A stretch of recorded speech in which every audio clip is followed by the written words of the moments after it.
So Passover has finished, and this is the first video in probably like at least 8 days. And we're going to be talking about, from Beverly Engel, her book, Healing Your Emotional Self. So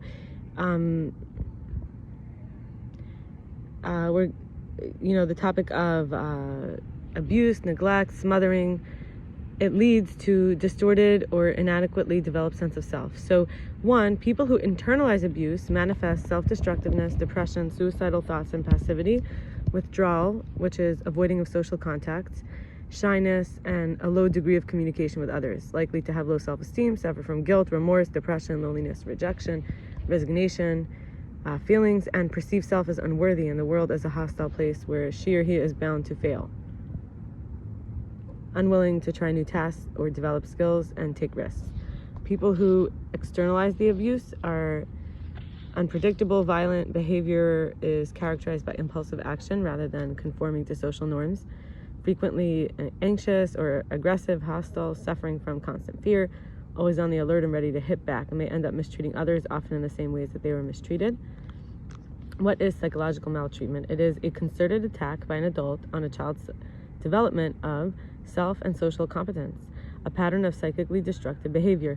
So it could be something that is rejecting, which is communicating or constituting abandonment. For example, refusal to show affection, isolating, preventing the child from participating in normal opportunities for social interaction. Could be terrorizing, which is threatening with severe, sinister punishment, or deliberately developing a climate of fear or threat. Ignoring, caregiver is psychologically unavailable and fails to respond to the child's behavior. Corrupting, which is when the caregiver's behavior that encourages the child to develop corrupting, a caregiver's behavior encouraging a child to develop false social values that reinforce antisocial or deviant patterns, like aggression, crime, substance abuse.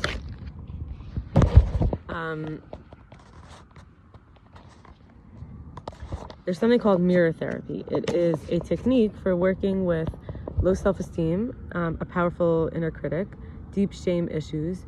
There are two main types of low self-esteem. One is situational. It tends to come up only in specific areas, whether it could be work, sexual performance, or whatever. But there's confidence in other aspects of life. Then number two, there's characterological. Characterological, which is a global sense of wrongness, badness, usually rooted in early experiences of abuse or abandonment, which tends to affect many aspects of life.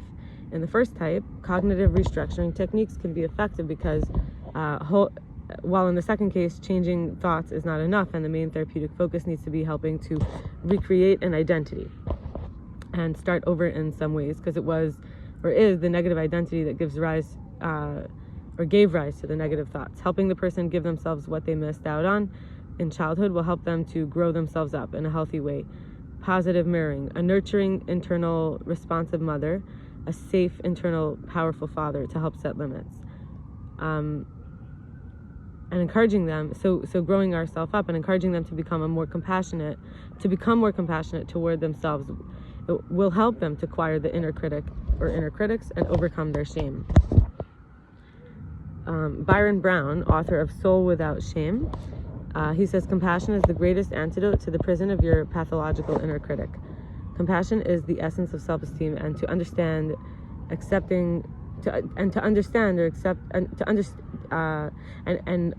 and accepting the self the way we are, tending to the self as basically good, forgiving the self if I make a mistake, reasonable expectations of myself, setting attainable goals for myself. It's a skill that can be improved or acquired. Self-talk, I'm doing the best I can, or given my circumstances, this is all I'm capable of at this time. Learning to be compassionate toward yourself will help you make contact with your sense of self-worth. Even though a negative, strong inner critic may always be there to some extent, we can diminish the intensity of the self-attacks while practicing ways of healthy self-talk. Create and enforce a parallel, stronger inner voice, which grows stronger, becoming a quicker responder, more forceful and believable than the critical attacks. What is enmeshment? Many survivors have a very difficult time acknowledging the abuse and neglect that they suffered at their parents' hands, and becoming angry at them is especially difficult, partly because they don't want to have to face the truth and come out of denial, but it is also because they're too enmeshed with their parent. Enmeshment is a term to describe unhealthy dependence on another person. In order for some people to admit what was done to them, they need to develop their identities separate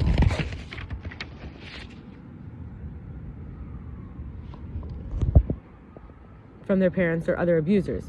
Ways could be continuing to stay in denial about how they treated us, or by withholding our anger concerning their neglectful or abusive treatment, by completely taking on their values and beliefs without any analysis or questioning, by replicating their behavior and becoming just like them, by trying to be the exact opposite of them. I thought that was such an interesting one, by the way. By working hard to never anger them or otherwise risk their rejection, by deliberately doing things that will make them angry and create conflict with them, by not setting healthy limits and boundaries with them. Inner critic represents the internalized rules and consequences, and causes a felt anxiety signal when contemplating an action that goes against one's or his or her value system, as well as guilt and sometimes even depression if she or he actually transgresses. In this way, a healthy, someone raised by nurturing, supportive parents, inner critic provides self-imposed punishment that keeps a person's behavior under the control of his or her system of morality.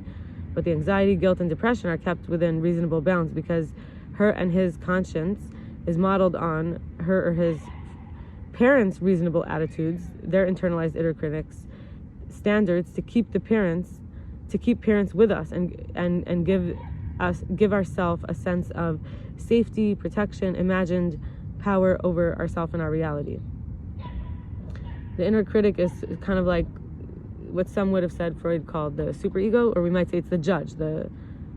Anyway, so if someone neglected or abused, they don't. If someone's neglected or abused, they don't have reasonable inner critics, and in fact, it could be vicious. I wrote it is vicious. I would say now.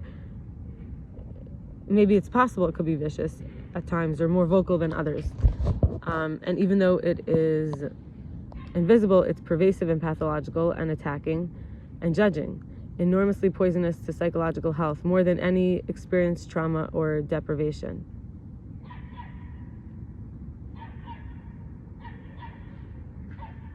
And even though, so trauma and deprivation, so abuse is kind of like a trauma, and neglect is kind of like a deprivation. Okay, fine, in a way, okay. So then the actual inner critic could cause, it says here, it could be poisonous. And even though we can often heal our wounds and recover from our issues, but the inner critic it says it could be, it's always judging us, always with us, judging us, blaming us, finding fault in us. Chas v'shalom. I'm saying God forbid that that's the case, but it could be that if that was feeling like the case, likely treating us with some lack of understanding and acceptance that the parents did when I was growing up, and its major job is to motivate me toward unreachable ideals.